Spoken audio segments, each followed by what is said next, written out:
Cerca Teleeuropa sul tuo Play Store o Apple Store e scarica la nostra app.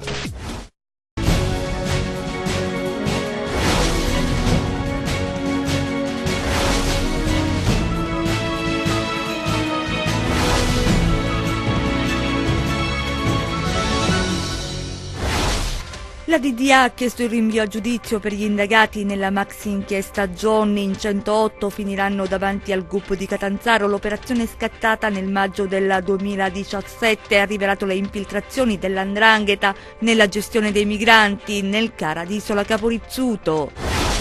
Sono oltre 2000 in Calabria i beni confiscati all''ndrangheta, ma molti non sono utilizzati. Ci sono comuni che ancora non hanno pubblicato i bandi e anche la burocrazia frena.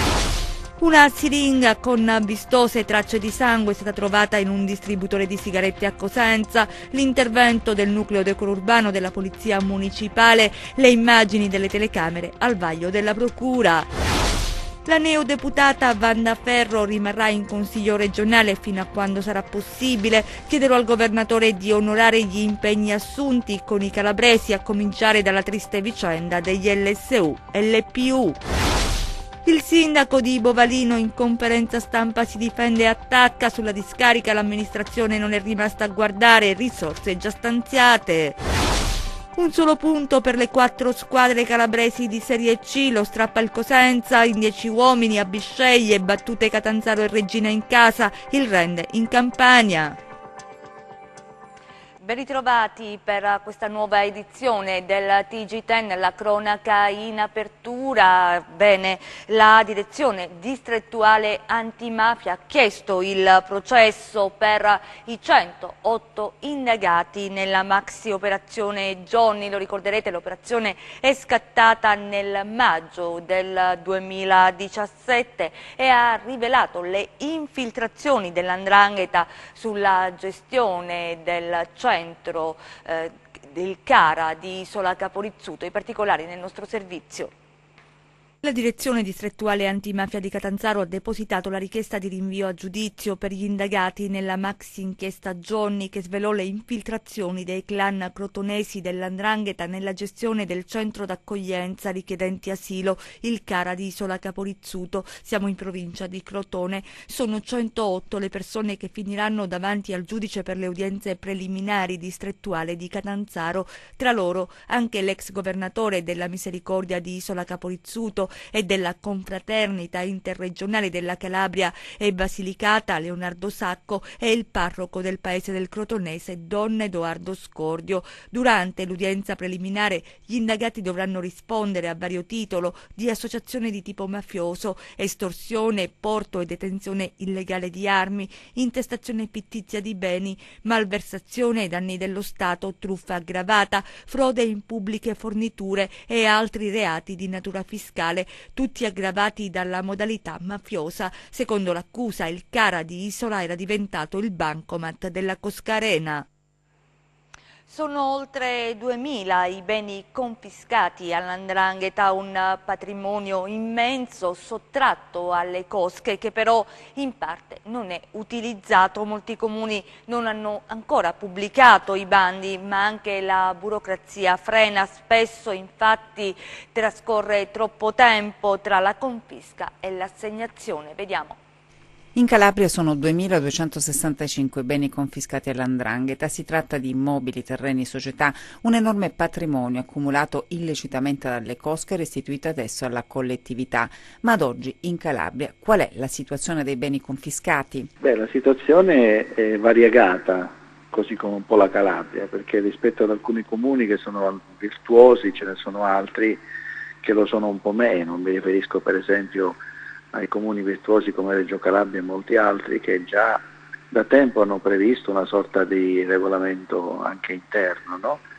Per stabilire poi quelle norme affinché le realtà che vivono in quel determinato territorio possano usufruire più speditamente di quelli che sono i beni confiscati.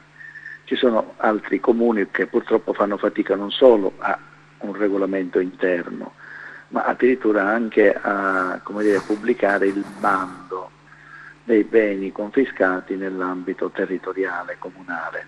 Di fatto dunque molti dei beni sottratti all''ndrangheta ad oggi non sono utilizzati per una serie di motivi. Intanto perché poi dal sequestro alla confisca definitiva passa ancora purtroppo ai noi troppo tempo, per cui mi riferisco ai beni immobili, se non vengono adeguatamente, diciamo così, ristrutturati, rischiano di essere consegnati in condizioni davvero disastrose a volte. E c'è tutta una serie di attività che va messa in campo soprattutto dalle istituzioni, no? A livello governativo, per stimolare l'Agenzia dei beni confiscati anche ad un più virtuoso e celere utilizzo.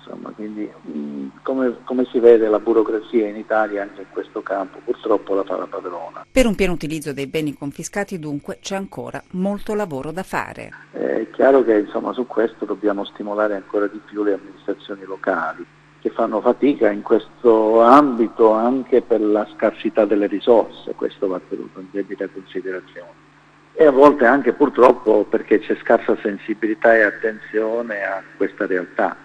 Noi di Libera facciamo il nostro, non gestiamo direttamente ovviamente questi beni, ma consentiamo, cerchiamo di mettere a disposizione quelle che sono le nostre conoscenze per formare non solo quelle realtà che vogliono utilizzare i beni confiscati, ma anche dare una mano alle realtà che già le gestiscono.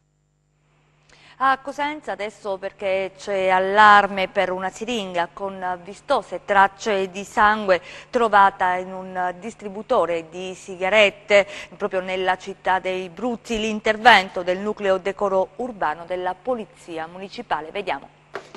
Munito di apposita strumentazione, l'agente del nucleo decoro urbano di Cosenza questa mattina ha prelevato una siringa sospetta che, come vedete, è stata riposta in un contenitore per le analisi di laboratorio. L'allarme è scattato all'apertura della tabaccheria sita in via 24 maggio, quando il proprietario ha trovato all'interno del distributore di tabacchi la siringa con vistose tracce di sangue e senza copriago posta nello sportello di ritiro delle sigarette. L'intento era quello di ferire ed ispettare chi per caso avesse utilizzato il distributore.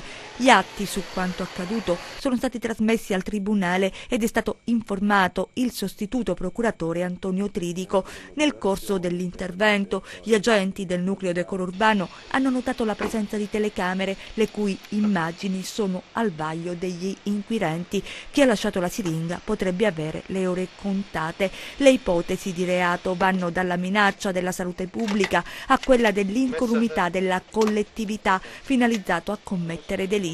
Il caso al momento sembra isolato, bisognerà capire se si tratta di sangue infetto. Il timore è che possa essersi trattato del gesto di un siero positivo. Dal municipio della città dei Bruzzi, amministrazione e comando della municipale hanno disposto le misure per tutelare l'incolumità pubblica a partire dalla pulizia del sito. Rinvenute infatti molte siringhe nei pressi di portoni, di negozi e del liceo scientifico sito nella zona. In attesa dell'esito delle analisi di laboratorio, il monito della polizia locale è quello di prestare attenzione quando si ritirano prodotti o soldi dai distributori automatici. Restiamo nel Cosentino, il comune è quello di Casali del Manco, la località è la perla della Sila, parliamo di Lorica, dove finalmente sono stati inaugurati i nuovi impianti. Vediamo. A Lorica sono stati finalmente riaperti gli impianti di risalita, la cui gestione provvisoria è affidata alle Ferrovie della Calabria con il supporto dell'ARSAC. Una giornata importante non solo per l'altopiano silano, ma per tutta la regione. Questa giornata io la dedico a un uomo che ci ha lasciato la vita qui. È il lavoratore che nell'autunno del 2016, a causa di un incidente sul lavoro, ha perso la vita. Da quel momento c'è stato un tormentone nel percorso che abbiamo dovuto affrontare per evitare che questi impianti fossero una cattedrale nel deserto, come tante altre che sono state disseminate in Calabria nel corso dei decenni. Devo ringraziare innanzitutto la magistratura che ha dato ampia disponibilità a sbloccare questa situazione, noi ce l'abbiamo messa tutta. E credo che oggi è un grande giorno per Lorica e per la Sila. l'Orica riparte, abbiamo lanciato questa iniziativa con questo slogan, io direi l'Orica e la Sila ripartono. La prima giornata di riapertura degli impianti è stata salutata anche dalla campionessa olimpica Daniela Ceccarelli. È una bella rinascita all'insegna dell'innovazione, della tecnologia, ma soprattutto finalizzata a vivere l'Orica come una montagna a 360 gradi, quindi escursionismo, passeggiate, questa pista che è tecnicamente all'altezza di Madonna di Campiglio, quindi spero proprio che ritornino i grandi eventi a raccontare questa montagna dai 1000 volti, no? Con laghi e mare a portata proprio di vista. La moderna struttura sarà al servizio non solo degli sciatori, ma permetterà anche in altre stagioni di godere di uno stretto contatto con la natura, le foreste e i superbi paesaggi della Sila, assicurando anche ai diversamente abili la possibilità di praticare tutte le attività agonistiche. Sarà un impianto che ospiterà anche il Paralimpico. Finalmente anche all'Orica possiamo dire che il nostro comprensorio silano darà più servizio non solo all'accoglienza ma all'aggregazione. Lo sport non si pone limiti e qui possiamo agevolarli finalmente in tutto. Adesso parliamo di politica perché la neodeputata Wanda Ferro rimarrà in Consiglio regionale fino a quando sarà possibile. Chiederò al governatore, dice ai nostri microfoni, di onorare gli impegni assunti con i calabresi. Vediamo.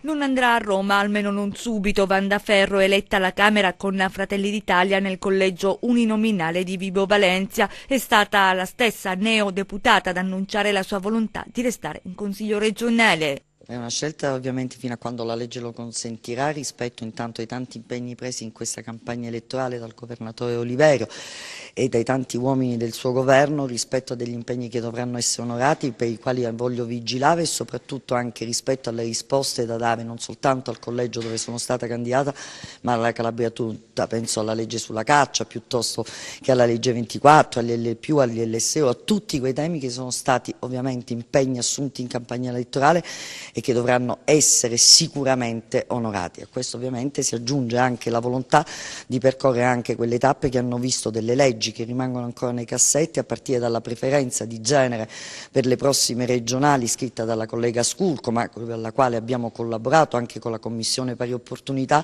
piuttosto a quella della trasparenza del BURC, tante iniziative che abbiamo depositato e che vorrei insomma arrivassero ad essere approvate. Auspichiamo che i lavori adesso inizino con una celerità maggiore, con un'assiduità soprattutto più forte, per poter in qualche modo segnare, anche se a fine vendemmia, qualche piccolo risultato.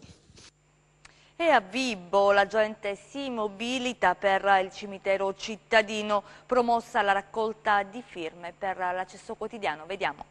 In Calze il comitato dei cittadini, costituitosi affinché il cimitero sia accessibile tutti i giorni secondo un orario che rispetti quanti vi si vogliono recare e non secondo il calendario che il comune aveva aggiornato creando forti disagi. In Calze il comitato non si accontenta delle parole, chiede azioni e fatti concreti. Non si accontenta neppure del recente atto di indirizzo deliberato dalla giunta comunale che impegna gli uffici a predisporre l'apertura del cimitero tutti i giorni. Buone intenzioni certo, ma non ancora concretizzatisi, al punto che i componenti del comitato pro cimitero hanno allestito lungo corso Vittorio Emanuele un banchetto per proseguire la raccolta di firme, arrivate ormai a quota 2300. Sospettano una presa in giro che non risolve il problema. I promotori del comitato si chiedono come mai, in questo caso, con la stessa velocità con cui il sindaco aveva adottato i nuovi orari di apertura e chiusura del cimitero, non si è attivato semplicemente per una revoca. Ecco perché, spiegano, si continua a lottare, perché la battaglia si potrà dire vinta solo quando sarà annullata quella delibera, la numero 3 del 25 gennaio 2018.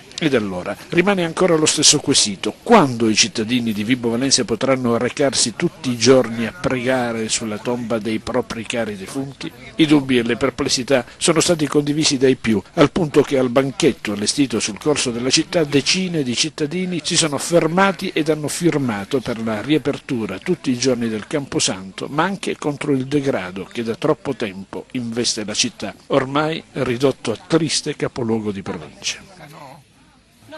Ed ora parliamo delle lunghe file sulla statale 107 che ieri hanno intrappolato moltissimi automobilisti. Vediamo. Quella che vi raccontiamo è l'odissea vissuta da uno degli automobilisti rimasti imbottigliati nelle lunghe code che hanno caratterizzato il rientro dalla fascia tirrenica nelle ore serali della domenica. Una situazione non nuova, aggravata dalla presenza di impianti semaforici che inevitabilmente rallentano la percorribilità della statale 107, creando enormi disagi alla viabilità. Io ho visto centinaia di automobilisti, in coda. Io ho impiegato Fuscaldo Marano 3 ore. Io quando sono uscito da Fuscaldo, subito dopo la benzina dell'Agip ero già in coda, ma io ho capito subito che o è successo un incidente, oppure poi più avanti ho capito che il semaforo che è sulla 107 verso Cosenza formava da tappo, ma formava da tappo sia a quelli che arrivavamo da nord che a quelli che venivano da sud verso Cosenza, da Mantea. Quando ero sopra ho visto, erano centinaia di auto, ma io non ho visto una pattuglia della stradale, perché sapete il fatto, un motore a minimo 3 ore, ci sono delle macchine, autovetture che reggono, altre che si fermano. Io ho visto auto che si fermavano, cofani che fumavano, perché poi si surriscaldano le autovetture anche. E poi per non parlare bambini, insomma io ho visto una situazione molto estrema. Io dico, tu responsabile dell'ANAS nella persona non so di chi, no? E sai che comunque la bella giornata si riversano tantissimi sulla costa, come ho fatto pure io, no? Devi prevedere che poi al ritorno ci può essere un problema e quindi magari intervenire per cercare di far defluire come meglio possibile il traffico. Oppure, poi li tieni in ostaggio. Io non credetemi che proprio sono proprio sconcertato. Noi siamo messi male. Se lei pensa la ferrovia è chiusa, allora lì bisogna avere anche il coraggio di chiuderla la strada. Dice no, non vi mettete in viaggio, se no sono cavoli vostri. Ritorniamo sul caso delle Iene che ha visto coinvolto anche il vescovo emerito di Cosenza, Monsignor Nunnari. Abbiamo ricevuto una lunga nota dei legali, vediamo. I legali di Monsignor Salvatore Nunnari in una lettera giunta in redazione fanno sapere di aver denunciato per diffamazione la trasmissione Le Iene di Italia 1. Gli avvocati Enzo Paolini e Giuseppe Farina accusano le inviate del programma di aver usato attori senza dichiararlo nelle interviste a Francesca e al sacerdote che accusava il vescovo emerito. La vicenda è quella di una ragazza, Francesca, il nome di fantasia, rimasta incinta di un prete consigliata ad abortire. Nel video mandato in onda dal sacerdote di cui era innamorata e dall'allora vescovo Monsignor Nunnari. I legali dichiarano di essere in possesso di una lettera scritta di proprio pugno dalla giovane in cui la stessa dichiara di aver incontrato Monsignor Nunnari solo dopo aver interrotto la gravidanza. Abbiamo la prova, sottolineano infine Paolini e Farina, che gli accadimenti non sono andati nel modo rappresentato in trasmissione. E c'è una notizia di cronaca appena giunta in redazione, la vediamo insieme, arriva da Rombiolo. Un uomo, Giovanni Castagna, di 46 anni, siamo a Rombiolo nel Vibonese, è stato ferito questo pomeriggio con 2 coltellate al fianco destro e allo zigomo. La vittima si trova adesso ricoverata in gravi condizioni a causa della lesione al fegato nell'ospedale di Vibo Valentia, dove è rimasto a bordo di un'ambulanza del 118. Ancora da stabilire l'esatta dinamica del fatto. Secondo una prima ricostruzione, Castagna sarebbe stato affrontato da una persona con la quale avrebbe avuto uno screzio per motivi di vicinato. Le indagini sono condotte dai carabinieri della stazione di Rombiolo e della compagnia di Tropea. Il sindaco di Bovalino in conferenza stampa si difende e attacca sulla discarica, dice l'amministrazione non è rimasta a guardare, le risorse sono state già stanziate, vediamo. Striscia la notizia lancia l'allarme sulle discariche abusive della Calabria e i social si scatenano denunciando la mala politica o comunque la negligente condotta da parte di chi dovrebbe agire per tutelare l'ambiente. L'area dell'Alto Ionio Reggino non è estranea a questa polemica mediatica, ma non solo mediatica, i cui effetti per fortuna sono evidenti. E così i nomi dei comuni dove il problema esiste vengono citati. Tra questi Bovalino, dove in contrada Scinacce un sito che rappresenta oggettivamente un problema serio. L'inviato del programma di Canale 5 lo ha evidenziato senza infingimenti, ma l'amministrazione comunale bovallinese non ha totalmente condiviso il servizio e il sindaco Vincenzo Maesano ha convocato una conferenza stampa per correggere quelle che egli stesso ha definito alcune inesattezze. Il problema in contrada Scinà esiste, ma i soldi per la bonifica la Regione li ha già stanziati e quindi una soluzione è già, secondo il primo cittadino, trovata, e lo chiarisce proprio Maesano in un passaggio di una dichiarazione che ha fatto ai nostri microfoni. Nessuno vuole dire che quel sito non sia a rischio, nessuno vuole dire che non c'è il pericolo per la salute pubblica. Questa è una cosa assurda, ma certamente dire le cose come stanno, cioè il finanziamento è stato c'è, sono 5.050.000 euro per la bonifica del sito, le procedure amministrative e burocratiche si stanno espletando e questo è merito esclusivo di questa amministrazione. E adesso i nostri 100 secondi di cronaca. A Cosenza c'è un nuovo pentito di 'ndrangheta, si tratta di Luciano Imprieri, esponente del clan Rango Zingari, di cui conosce tutte le attività criminali. Stava scontando i domiciliari dopo la sentenza emessa per il processo Nuova Famiglia, procedimento al termine del quale per il nuovo collaboratore di giustizia furono inflitti 5 anni di reclusione. Un'auto ha investito un gregge di pecore sulla statale 280 nel Catanzarese, in prossimità dello svincolo per Settingiano. È accaduto nella notte. 8 gli ovini uccisi nell'impatto con la vettura, il conducente ha riportato ferite non gravi. Il gregge molto probabilmente si è allontanato da un ovile della zona ed è giunto sulla statale invadendo la corsia.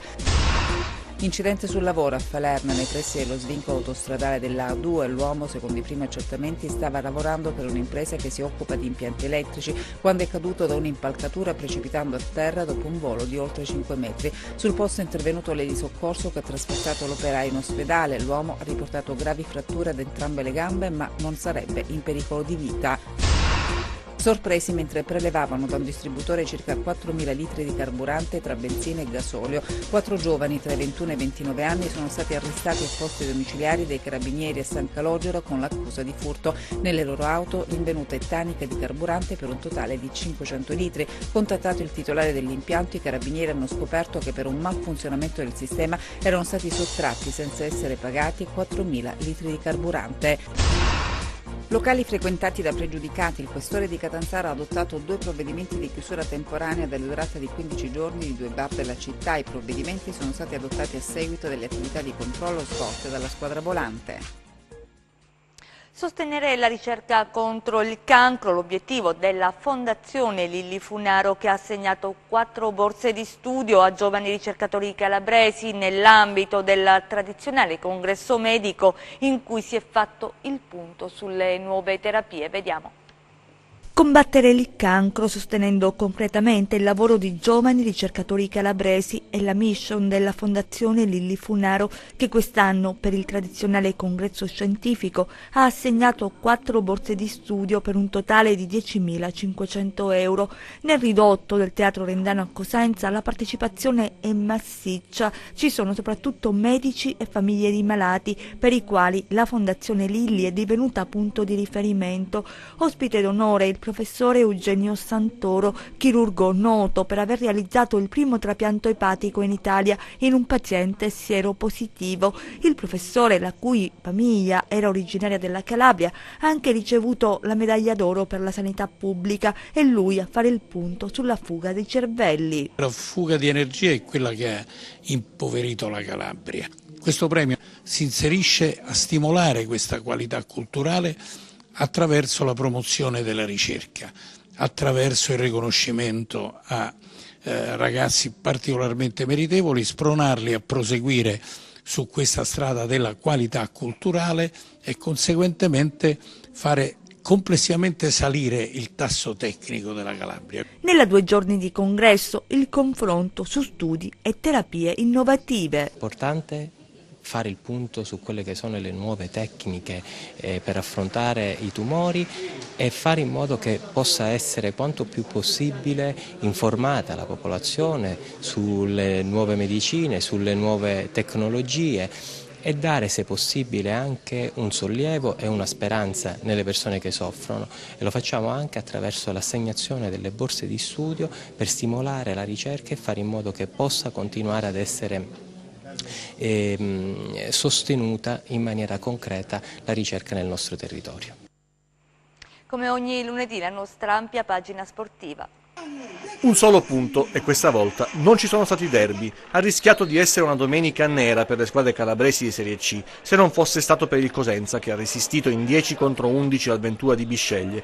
Doveva essere una gara da vincere per i Lupi, che anche questa volta si è trasformata in una prova in salita, dopo un avvio promettente e sensazioni tutte positive, corroborate da qualche sporadica occasione, come quella capitata a Perez, ostacolato dall'uscita a valanga di Crispino. Poi, dopo la staffetta forzata tra Loviso, colpito duro al volto, e Palmiero, il primo sussulto, l'allontanamento dalla panchina di Piero Braglia, non proprio in sintonia con i direttori di gara nell'ultimo periodo. Nella ripresa, l'altra svolta, il rosso a Dermacu che ha complicato i piani dei rossoblù, costretti a stringere i denti, giocando di rimessa e a resistere agli assalti pugliesi. Un finale concitato, un calcio di rigore non concesso a Tutino e qualche parata di Saracco per un risultato che smuove la classifica a 48 ore dalla sfida decisiva in Coppa con la Viterbese. Una giornata storta per il Rende, che trova la prima battuta d'arresto del girone di ritorno al Torre di Pagani. Le avvisaglie dello svantaggio al quarto d'ora, con De Brasi costretto a un doppio intervento su Nacci e Cernigoi.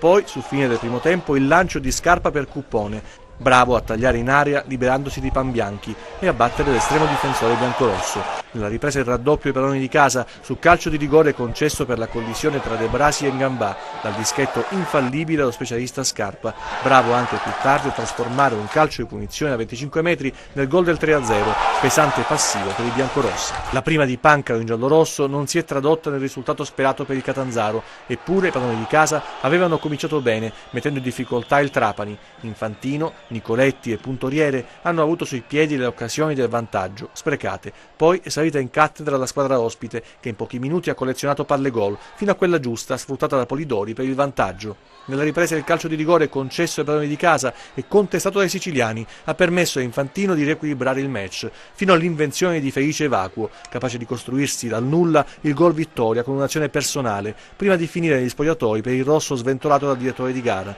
Nel finale il Catanzaro ha provato, invano, a far valere la superiorità numerica. Dall'illusione alla delusione per la Regina, 5.000 tifosi amaranto hanno spinto la squadra di Maurizi contro i Monopoli, l'hanno vista passare in vantaggio con il bel gol di Bianchimano, bravo a inserirsi nella difesa pugliese, e poi soccombere sotto i colpi di Genchi, gran gol dalla distanza per il momentaneo pari, e Magni, autore del definitivo sorpasso. Chiudiamo con le previsioni del tempo.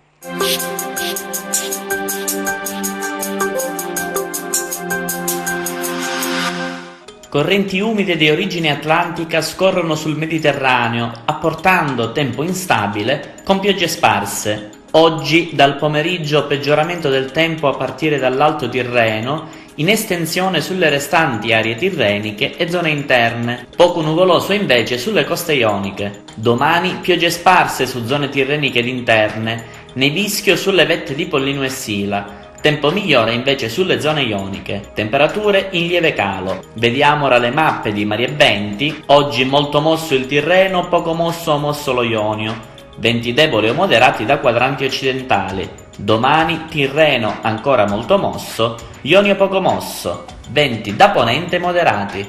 Per ulteriori dettagli consultate il sito meteoincalabria.it. È tutto, ci fermiamo qui, grazie per essere stati con noi, vi auguriamo un buon proseguimento.